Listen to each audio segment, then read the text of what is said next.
actually, which is one of the biggest underreported stories globally. Whenever I kind of do workshops or we do investigative reporting conferences, one of the questions I actually prefer to ask the audience is, what is the biggest underreported or unreported story in that particular country? Because that gives a kind of insight where the mainstream media is going and what they are covering and what they are not covering. And the subject we're going to discuss today actually falls under that, but it's a global thing. It's not, it doesn't deal with the one country. 70% of the earth, or you can say the globe, is water. 30% is the land. And if you look at the stories, the proportion of stories, I think we are not spending a 1% of our energy, resources, or editorial mind and ideas of covering oceans, which is a lifeline for our business, which is where the maximum trade is going on, which is where a lot of good and bad things are happening around the world. So the story we are talking about is actually a story of underreported still, which actually gives an idea about how organized crime works in high seas, works in international waters. And international water is a territory which no country on earth controls, actually, legally. Like, you have a control over 200 nautical miles from your coastline. And once you cross that coastline, no matter where you live in the world, whether you live in America, you live in Norway, or you live in Germany or India or anywhere else, your control on international waters is just 200 nautical miles from your coastline. Once you cross that coastline, is international water. Nobody controls it. Or you can say a mighty country controls it. But legally, nobody controls it. And there's where a lot of bad things are actually happening, which media globally is ignoring. Just to give a little bit introduction to that, I'm sure you heard about, for example, the Mumbai attacks a couple of years back. The terrorists came all the way through international waters. I'm sure you heard about the Italian Marines who were arrested, who are still detained in India after 3 years. I'm not sure, anybody from Italy here? Yeah, it's the biggest diplomatic row between now India and Italy, because these Italian Marines were arrested in international waters, brought to India. They're still detained after 2 years in India. And the story we're talking about is actually, it actually undercovers an industrial fraud or wrongdoing at international waters. Basically, pirates working in high seas and fishing illegally. Oh, and you'll be surprised about the volume of the trade. It is in billions and billions of dollars. And I'm pleased to introduce my panel, the two wonderful journalists who have done actually this story and started with a small newspaper clipping, which gave them idea about a mysterious ship or trawler somewhere on the coastline of Norway. And they followed this story. And what they unearthed was actually one of the biggest stories of this country, and globally it was covered everywhere. I was told even New York Times did a major story about it once they exposed it in March this year. March this year. I'm glad to introduce Eskil here. He's just out here. He has been a journalist for 25 years. He has done investigations on wars. He has investigated corruption, financial crimes, and has traveled far and wide to tell stories about the good and the bad and the crazy. He has been awarded the International Reporting Award, the Norwegian Golden Pen Award, and the Eskil Award for the investigative reporting, and has written 2 books. I'm glad to introduce my another colleague, Kjetil, if I'm pronouncing it right. He has been almost. I'm sorry for that. That's no He has been a reporter, a journalist for a long time. He has mostly researched and written about the financial crime, from small black market schemes in Oslo to dubious billion-dollar transactions in international financial market. He has been awarded the It's a Shipston Journalism Award and a Sculp Award for investigative reporting, and he has written one book. The best part, which I actually liked about their work, was that they just started from nothing. It was a small clipping in a newspaper, and what they unearthed, they will explain the whole story to you. And they took advantage of traditional media. They printed the story. They did the follow-up with the video, and I was told they're planning to do next 6 months, they're doing a research on the subject and doing a book about it. So it's a great example of doing a multi-form story based on a one. So please go ahead. Thank you. Thank you. Do I have any sound? Do you hear me? It's good. I think we'll just start with showing a video. This is not a perfect example of a video, but it's what we managed to get together. You have some Norwegian here and some English, but you will get the general idea. So let's hope it will stream right. Her forlater vi den synkende fisketråleren Thunder. Yes, the distress is sinking. They're abandoning ship right now. We're putting a boat in the water to recover them.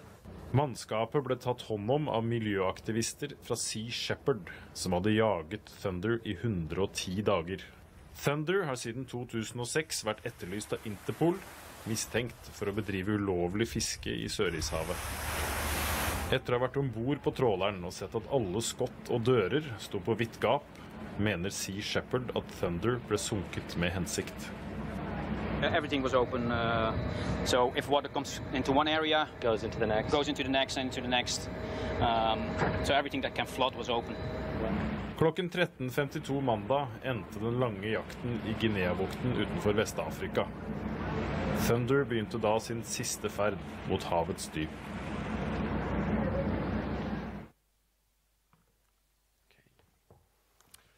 Yes, you hear me? Yeah. This was the end of the story. We started this work in November 2014. It all started with panic. For months I've been feeding my editors with quite boring stories. Kjetil, have you even done more boring stories? No, yours were more boring. So we were desperately looking for a story.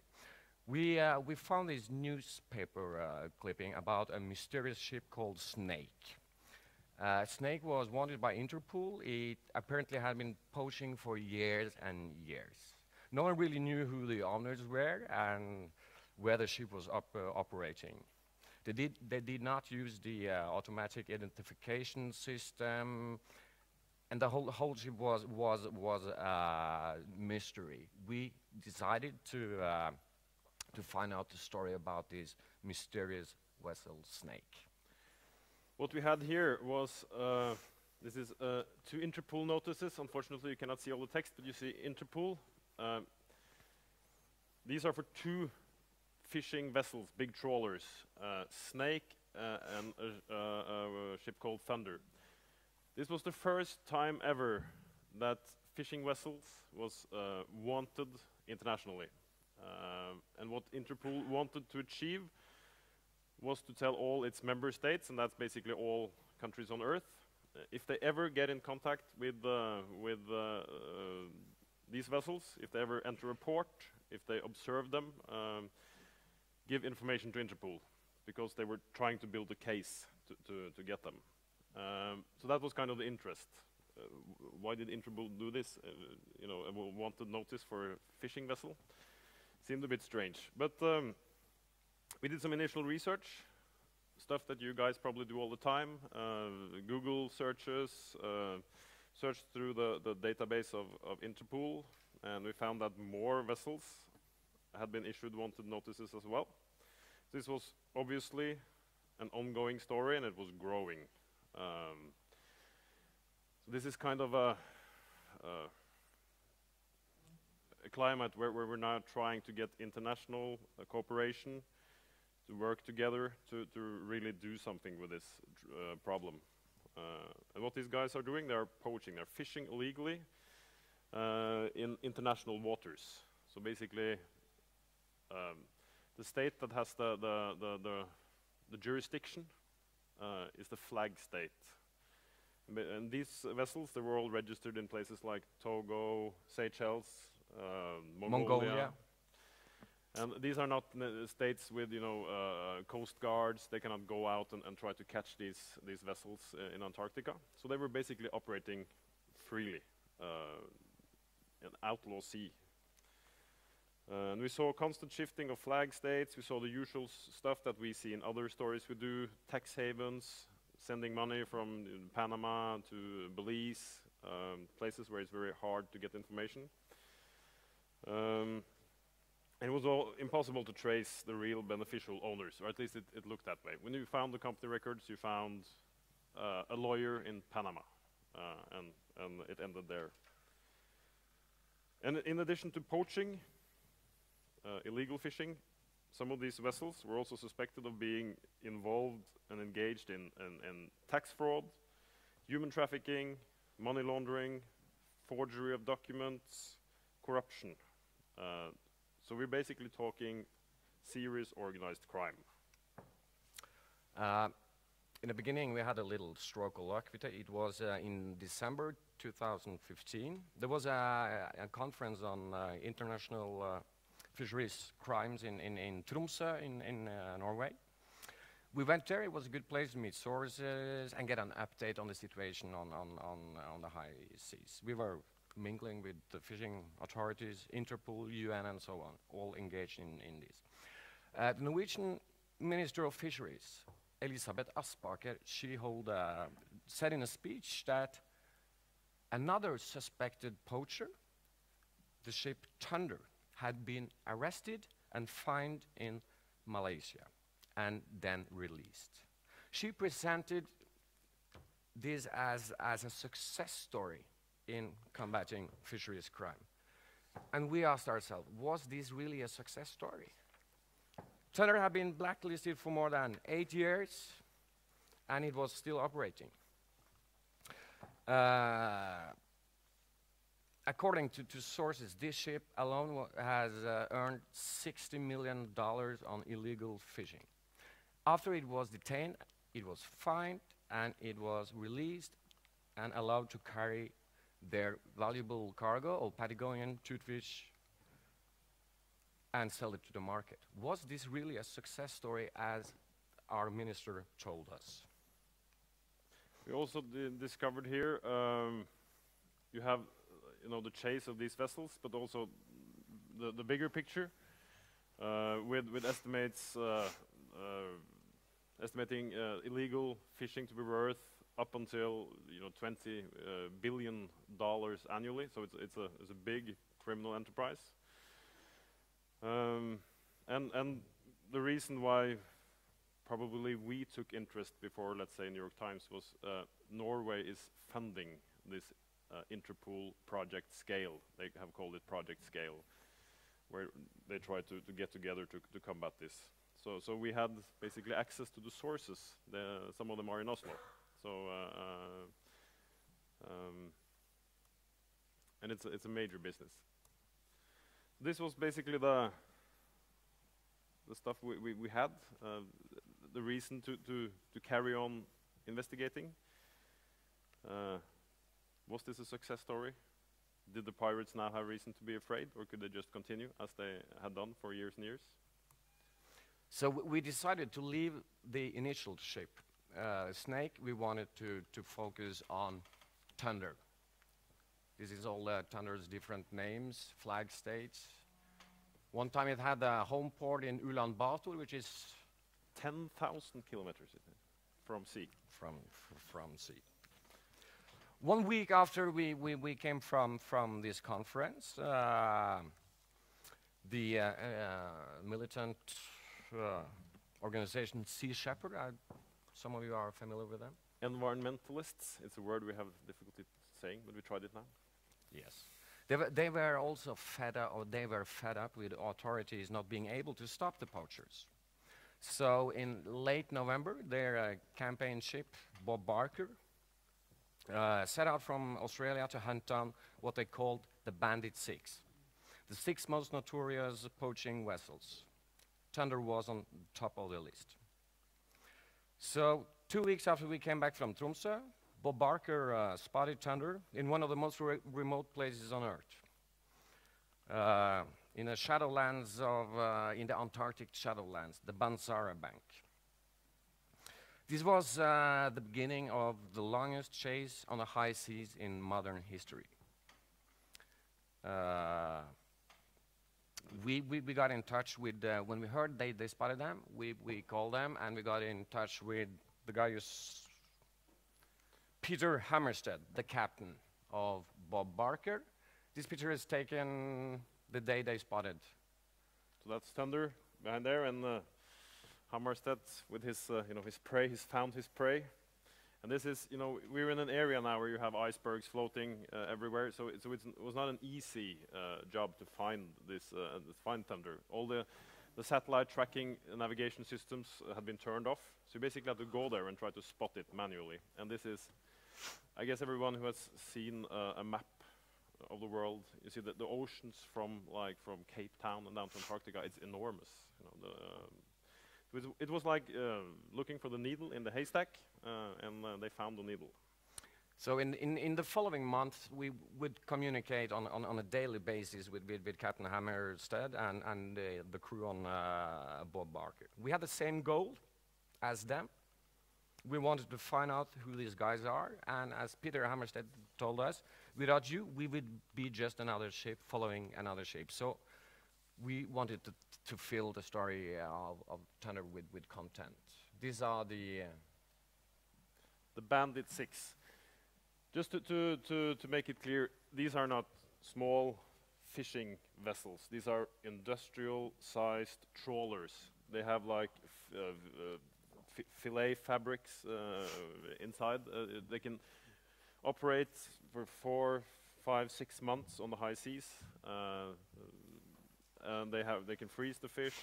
Also, they engage sometimes in transshipment, which basically means that another ship comes down and they unload the fish and they continue. So they can keep on for 4 or 5 months.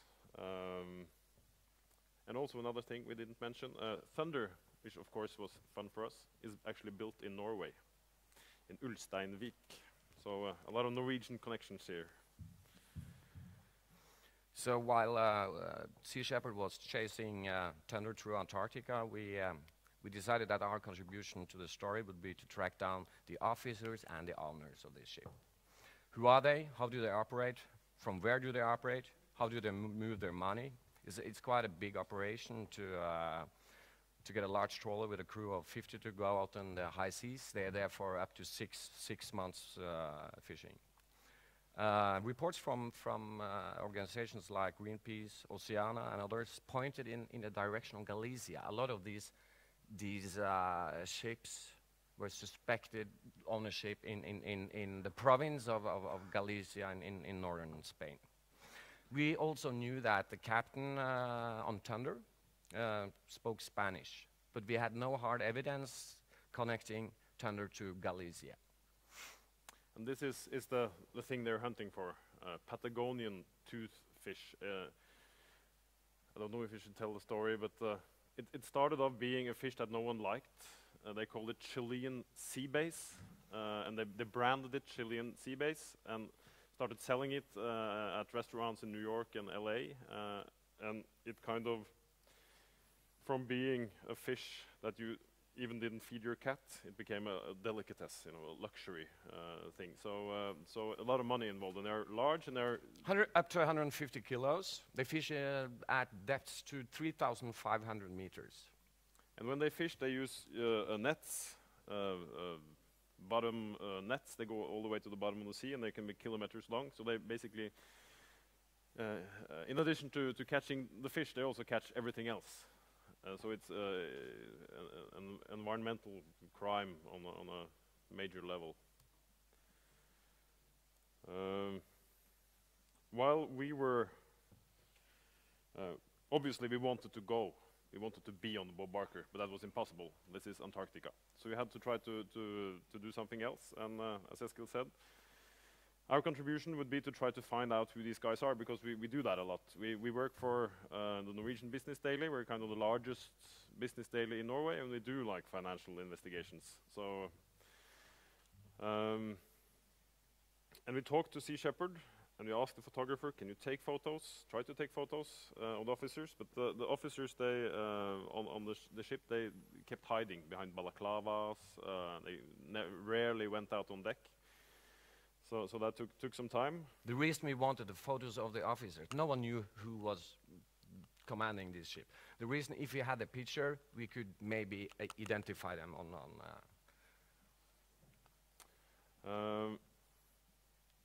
we found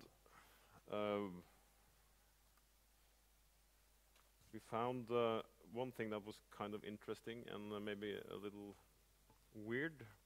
Yeah, this was the first, our first major failure. When Bob Barker started hunting thunder, they left some of their nets, these buoys, or what you call it, and the tape on it. These buoys, yes? Yeah, buoys, yeah. We saw from this picture, they were made by a company called Apuzada, yeah.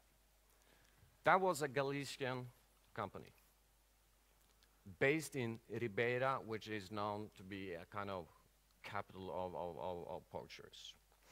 We asked the company, did you sell to this thunder? We approached them several times, but of course they sell thousands and thousands of these. And we also see this tape on the buoys. There was a number on one of them, and we tried to identify. We found the manufacturer of the tape, and there was a small serial number on the tape. So I asked them, could you tell us who did you sell this batch to? But it was impossible. This batch was 10,000 rolls of tape. We used a lot of time on that, and it didn't lead us to anything. Or it led us to Ribeira, but yeah. Nothing more. Another thing that led us to Galicia. You know where Galicia is? North of Portugal, in Spain. It's a province where they speak Galician, which is kind of a mix of Spanish and Portuguese. There is one organization. It's called CAMLR, and this organization is kind of a combined organization for the countries in the Antarctic area that have interest there, trying to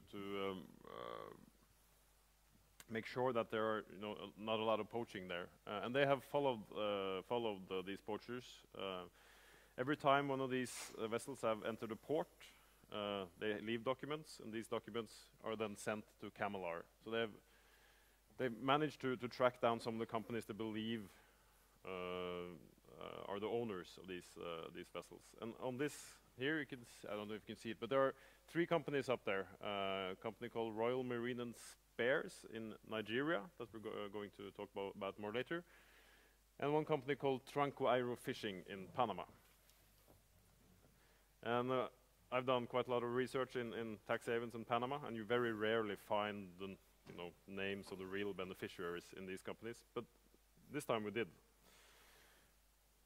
The names that you don't see there are the names of 3 guys that are from Galicia and that we managed to document had been involved in poaching.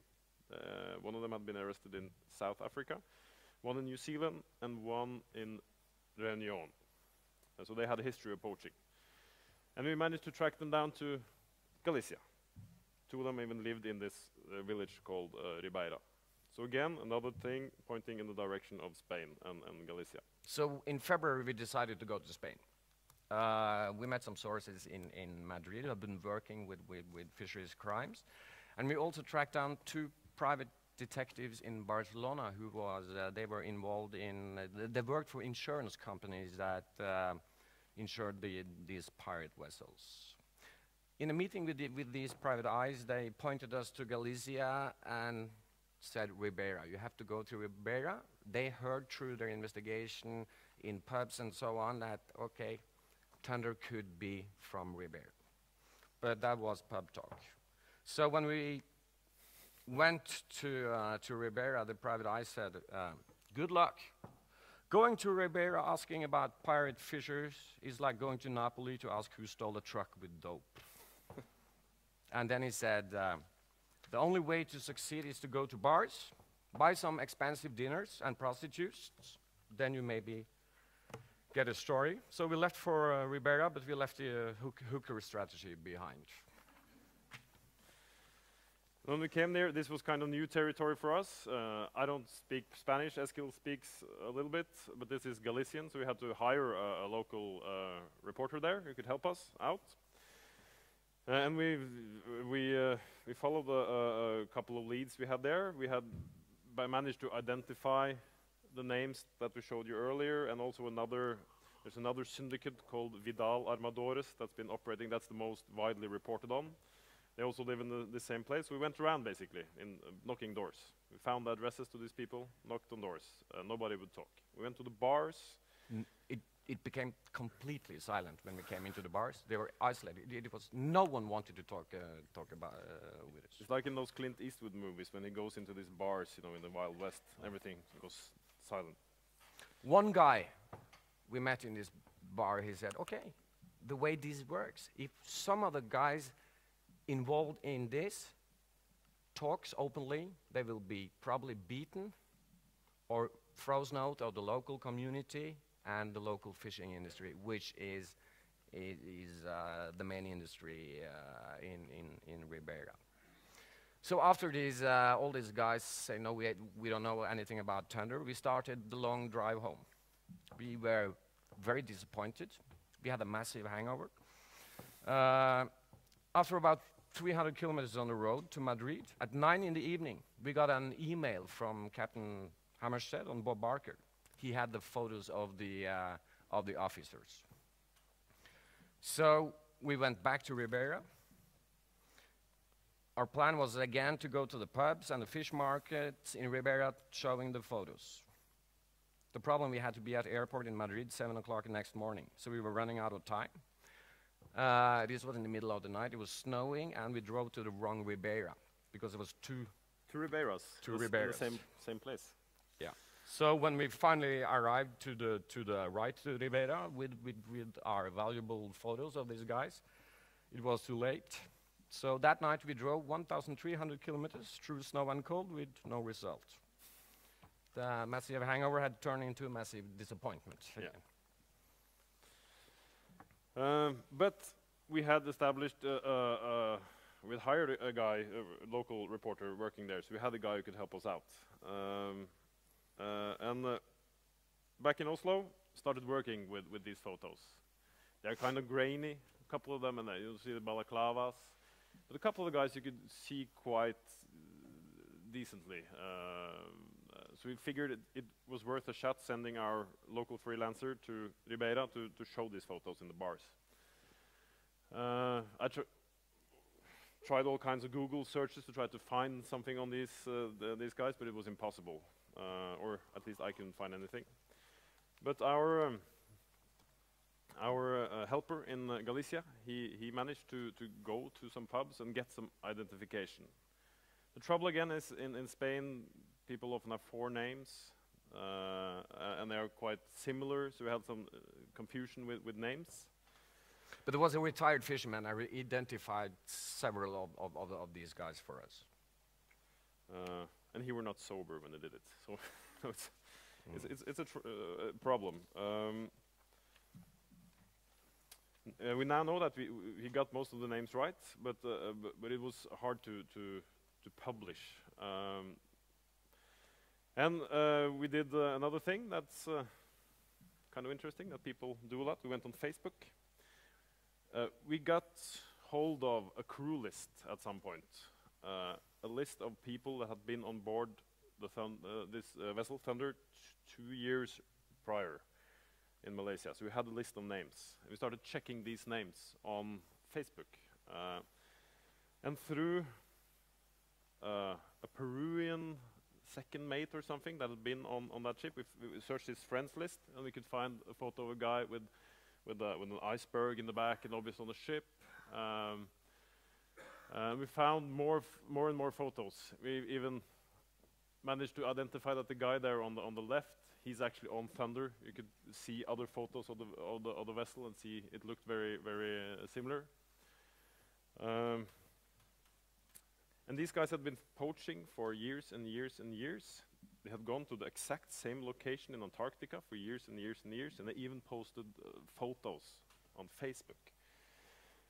So why do you do that when you're involved in a criminal enterprise? It's because they never get caught. There's never been any repercussions. They got a fine for $70,000 US, but they were able to leave with a cargo worth millions. So we also sent Eskil out on a hunt for the wives. Yeah, we tracked down their wives and addresses and telephone numbers to the wives of what we believe to be the crew on tender. So we called them, sent messages. Our guy in Galicia went to them in person. Only one of them admitted that her husband was on tender. None of them would tell us anything about who employed her husband or the vessels. One of them gave us a name of a bogus company somewhere in Asia. They were very, very, very loyal. It was interesting, we saw on these Facebook pages, they were posting, we knew some of the ports tender had been offloading and taking on the crew, and then the wives came to Singapore or they went to Bali. After every expedition, the wives posted pictures from posh hotels, luxury hotels, with her husbands. So they was, but they were loyal. They didn't say anything to us. So this was kind of one phase of our research, working together with Sea Shepherd. They took the photos. We tried to identify them, and also following the chase. And then you have, like the second phase, which is the Interpol project scale.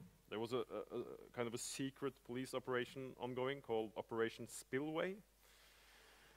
And we managed, because we had gone to Tromsø, went to this conference, met these people, we managed to get information.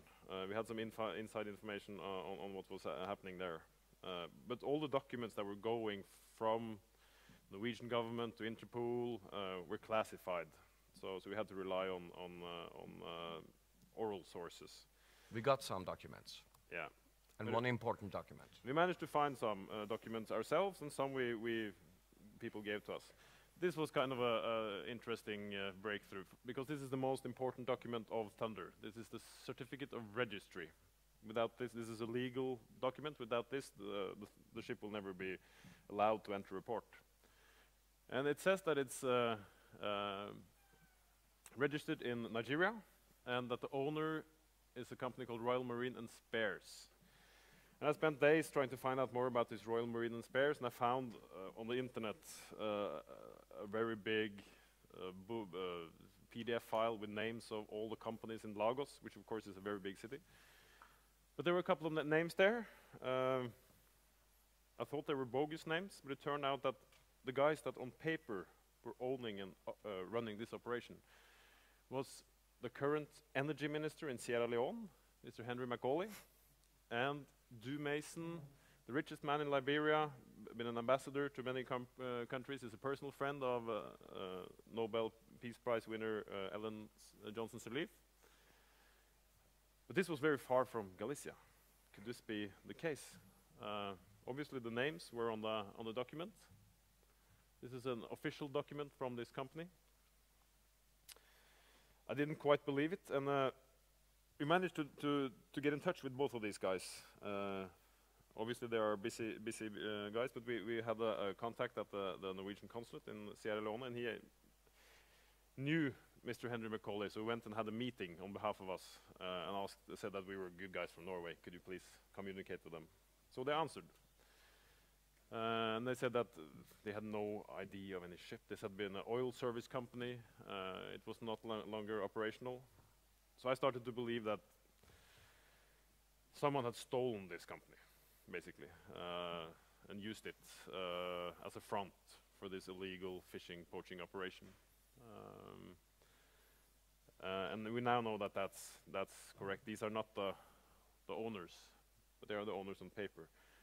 I was figuring, we see this also in Norway and in Europe, people using fake companies as front companies, but you very rarely put the names of powerful people on these in these companies. But the source told me that was not unusual in Africa, because when someone started to investigate and they found a company document with the names of powerful people, they just stopped investigating because that's dangerous. So that was probably the reason. Then we're back in mid-March. The two ships are Bob Barker and Thunder is chasing each other, an endless chase through Antarctica. They are south of Cape Town. The captain of Thunder and Captain Hammarstedt of Bob Barker doesn't have a clue what happens these days. It looks like that the chase would end, because in South Africa there was a military exercise with 3 German warships. Interpol wanted to send these ships out to stop, to intercept Thunder. The operation was top secret. We were told about it. We didn't tell the guys on Bob Barker about this neither. The problem was to send out 3 German or 1 German warship to stop Thunder. You have to ask the flag state, Nigeria. They have the jurisdiction over the vessel. But there was no fax or no letters came from Nigeria. Interpol officers in several countries were on the way to Cape Town. We were on the way to Cape Town to meet Thunder. But Nigeria chose to, they just ignored Interpol. So it was kind of cool though. Der Deutsche Kriegsmarine sent out to catch this poaching vessel. That would have been quite interesting. But it did not happen. Did not happen. But it shows that this was kind of quite like a high-level game that were being played here. And the longer the chase went on, the more publicity it got, the more important it was for authorities to manage to stop this ship. Nigeria, which is the flag state, chose not to send out warships, but to delete Thunder from the ship registry. And we had been in contact with one of the heads of NIMASA, Nigerian Maritime Authority, for quite a while. And he was he answered mails and telephones, and then he suddenly stopped answering, and then they just sent us this deletion certificate, claiming that all these documents in Nigeria are basically forged. This had been the ship had been registered, but someone had doctored the documents afterwards. So they were forged, and they just threw them out. So Thunder is hunted. They are on the coast of West Africa. They are delisted from the Nigerian registry, which means that it's stateless. Anyone can arrest it. Captain Hammarstedt calls us and say one day that the vessel is floating lightly in the water. That indicates that they are running out of fuel. They have no more safe havens to go to because they don't have a flag. So we start to prepare to meet them. We look for what will the captain on Thunder do now? Will he go to, he's running out of options. Will he go to Canary Islands, Angola, Nigeria? Nobody knew. We were looking at plane tickets for every display. Sitting watching on, you could watch, the progress of the chase, and they were now outside West Africa, and we're just sitting, at home looking at maps. Where are ports here? A couple of ports in Angola that could be interesting. They might go there. We knew that poachers had been there before, but then we had to publish. Saturday, yeah. We had to. It's Saturday, 28th of March. We have to publish. So what the chase is still on. The story has not ended. We publish a 14-page documentary where we tell the story of the dramatic chase, the inside story of Operation Spillway, and the story of the crime-ridden province of Galicia. We also point out 2 suspected owners, Tranquero Fishing. They sent us a fax threatening to sue us if we publish their names. It's interesting because they didn't answer the phone, or they answered the first time and then they stopped answering, and then we sent a letter in Spanish and English that were sent with the TNT to their door, not with the explosive, but with the company that. And the day before we should we published, one of the guys sent us this fax. Nobody uses faxes a lot anymore, but I remember from my days with faxes machines that on the top you would see the number it was sent from. No such number here. They obviously didn't want us to get back in touch with them. Yeah, but we had basically been able to document that the owners are from Galicia. We were not 100% sure who it was. We had identified and used a lot of time documenting 3 syndicates from this area that had been working and been involved in poaching for years and years. And then we published a story. This is our newspaper. You can buy the recent edition in so this is kind of the Saturday edition. We have a magazine. So we published a 14-page, wasn't it? 14-page story. The longest chase. And the chase was still on. So that created some interesting possibilities of following the story on the internet. Because it hadn't ended yet. Also another story, about a month after we knocked on these doors to the suspected owners in Ribeira, Spanish police had an operation. They called it Operation Sparrow, after Jack Sparrow. We don't know that the investigation is not concluded. They have not brought the owners of Thunder to justice, but things are still in motion. After we published this, the chase was still on, so we had daily updates on the chase. Every day we published smaller stories about other poachers, the Bandit 6. Here you can see the chase, the longest chase in history, 4 months from Antarctica, Bank, up until Sao Tome. Island state in Western Africa, and you can see there were I think it was almost a month, maybe 1.5 months, where they were just drifting. Where you can see all this south of Madagascar there. So it was a very long and frustrating chase for all involved. After about 10 days after we published the story, the first story, we were running out of fresh stories. Our readers wanted to know how did these chases end. We updated it at least once daily. Most days 2 times daily. We had like almost like what do you call that? A story that we just updated from day to day. And we also we had some leftover material from the other vessels, and so we published. But yeah, as Eskil said, we were kind of glad when the phone came to you. Yeah, there one Easter morning I was sleeping, and Kjetil is in the mountains skiing. Captain Peter Hammarstedt calls. Thunder is sinking. Get to your computer. So they probably deliberately sank it. It took about 7 hours before this ship sank. Sea Shepherd rescued the crew and the officers. This is the captain with the black cap there, and the blue one, and the fish master. The crew were cheering and smiling and taking selfies. These guys were not. As we're speaking now, these 2 and 1 more of the officer are still in custody in Sao Tome. They are awaiting a sentence for deliberately sinking the ship. And some environmental issues as well, caused by sinking it.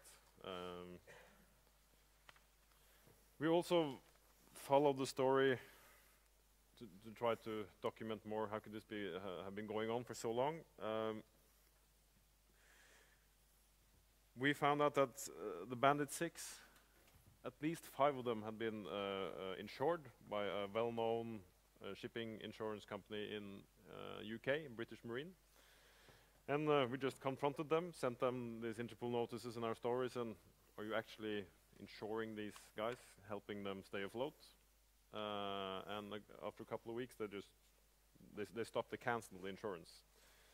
So it's quite good, and we did a lot of this. This is what we were maybe boring to look at, but trying to find the companies, build structures, flow charts, stuff like that. We didn't use it here, but this is Vidal Armadores, one of the most well-known syndicates in Galicia. And we now know they've been involved in at least 2 of the Bandit 6. You can see they change companies constantly, and they have a lot of companies. We managed to find out that they had a company in Switzerland that was apparently selling fish from Switzerland to a sister company in Spain. So selling fish from Switzerland to Spain. That's not very trustworthy. So, but somewhere inside here, the money is flowing, the money from the operations. And we are pretty sure that we know who the main beneficial owner is. I personally think, or we think, that it might be like a consortium kind of thing. It's very expensive to send a vessel out for months and months. And sources have told us that maybe there's an owner of the ship, and then when they plan to do a 4-month journey, they basically ask people to invest. This is the guy. We have a photo, but we haven't published it yet. We will. So basically, we're still following the story. We are working on leads. We are doing research. Hopefully, we will present the owners and the full story of the longest chase in marine history in a book coming next year.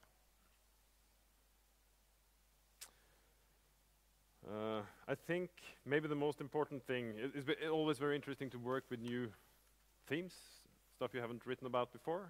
But I think maybe the most important thing here is raising awareness of pirate fishing. It's not like this is an industrial-sized criminal enterprise. It's not just a guy going out in a small rowboat fishing a couple of small salmon illegally. This is major international crime. And we are not the only one that believes that. This is from Monday, this week. John Kerry, U.S. Secretary of State, mentioned the Thunder chase as an example of how bad it is. So this is something that will continue, and there will be probably more stories like the Thunder story. That's only one, and there are still dozens of pirate ships floating around. Thank you.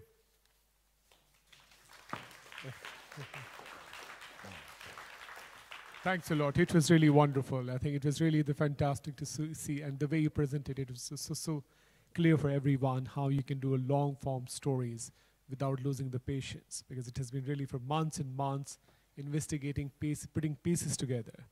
If anybody has a question and all that, they will be glad here. We have 5-6 minutes to answer. Yes, please.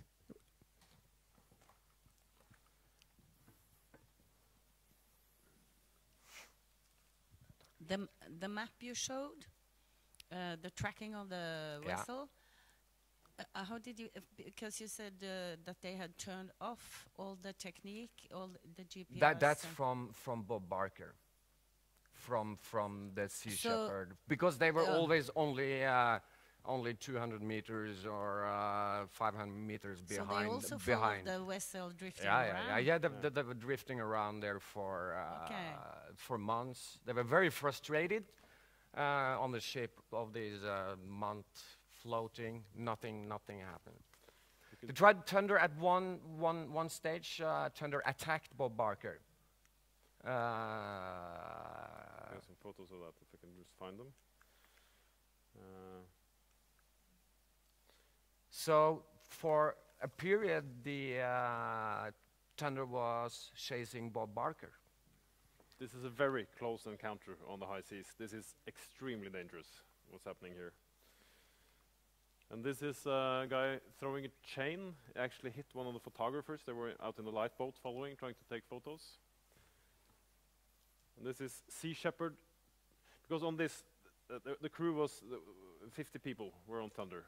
The officers were from Spain and Chile, and the crew of 40 deckhands were all Indonesians. And Sea Shepherd suspected this of being a case of human trafficking. So they kept throwing messages to the Indonesian crew. You know, we're saying we're not out here to harm you or in any way. We will try to help you. There was also one suicide attempt during the chase on Thunder. These guys, they when they chase for 3-4 months, they don't get a salary, nothing. The crew. And we're planning to go and because we now have tons of information that we haven't published. We have passport information on all the guys. We have telephone numbers, stuff like that. So we're going to try to track them down and talk to them. That's basically the. We now have told the story from the perspective of the hunter. What we want to do now in the book is also tell the story from the perspective of the hunted, trying to get them to talk. And as our experiences in Galicia has shown, it's not very easy to get them to talk. But maybe now we'll just have to keep trying. I have 2 questions. The first question is your relationship to the people on the Bob Barker, because they were like cooperating with you. Absolutely. Yeah, so they took all the pictures. Yes. That relationship. And the other question, if you worked with this every day, I guess you had to do other stories also, but did you have pressure from your editors that now you have to publish, you cannot just go on and wait for the boat to sort of be arrested? We started it in November. We published in end of March. We felt that, okay, we published the first story. The feature story was the first story, and then we published, 30, 40, 50 stories. So we had a pressure, yeah. After all these months, we had to present something. And we also felt the pressure from other media. They were interested. Sea Shepherd published on the Facebook page also. So.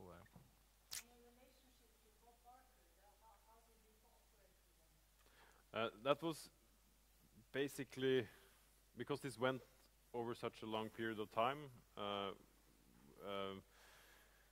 Well, Sea Shepherd is not very popular in Norway. They have been sinking whalers and stuff. And personally, maybe I believe Paul Watson has not always, done right. But we had contact directly with Peter Hammarstedt. He's from Sweden, so we have some, cultural likeness and such. And just basically spoke with him, sent mails, and everything he sent us turned out to be correct. And we basically we wanted to achieve the same. We wanted to find the owners. So it was, and we also went down and met them when they came to Bremen after 4 months and handed over all the evidence to German police.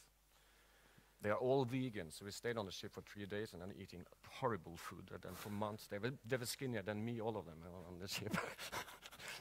But we tried to get the Norwegian authorities and Interpol to comment on Sea Shepherd's role, because we knew, they told us off record, they of course they were very happy that Sea Shepherd was following them, but because of this militant organization who have done some bad things up in Norway, they couldn't, no minister could say, yeah, Sea Shepherd is doing a good job. There was actually a local politician in Finnmark. That's all up the way in the north in Norway, where Sea Shepherd probably has been the least popular. And he was going, I think it was in NRK. He was, saying that wonderful job Sea Shepherd is doing, and I remember sending that to Peter Hammarstedt and saying, yeah, now you're popular in Norway, and he said, Jesus, this is good. The last question, yeah. Hi. I'm from Greenpeace, and we've also followed this story quite closely. And when the sinking happened, we asked ourselves why they sank it, in terms of they were going to get arrested anyway. What was on the vessel that was more valuable than the vessel itself? What was their assurance arrangement and so on? So I wondered if you had any ideas of what the thought process was and who the decision maker was that meant that they scuttled the ship. I have some thoughts about that. Thunder was the crime scene, so getting rid of the crime scene, that's obviously one thing. There were computers and documents on board that could be used as evidence. What they didn't think would happen was that 3 of the Sea Shepherd guys, they actually went on board while the ship was sinking. While the ship was sinking, he managed to get some of the computers on telephones, stuff like that. And also the evidence, which was a Patagonian toothfish. So I think basically they were running out of options: sink, get rid of the crime scene, and just take your chances. I don't know if they were ordered to do it or not, but and of course I cannot say 100% sure that they sank it deliberately, but we've seen the videos. You know, every hatch is left open. The captain claimed that they collided with another ship. And we saw on the radar there was no ships there. There was one that night. We actually managed to get in touch with the captain on that vessel. It was a Greek vessel, and it never touched anything. So funny, when they sank, when the officers came, they were all packed with their suitcases and ready to work. The crew were completely. That was chaotic. But all the officers came like this with the bags and okay, we're ready. So the strangest thing is, I almost didn't believe it, but they filed an insurance claim. You probably know this. They filed an insurance claim with a Spanish, and I actually believe that they have gotten paid. That is, to me, quite unbelievable. We've been working very hard with the insurance company to get some information out of them. We have something, but they are very tight. Yeah, thank you so much. It was really wonderful. I'm sure there's a story is going to last. They're planning to do a book on it, and I think they did a wonderful job. So it's just, yeah. Thank you.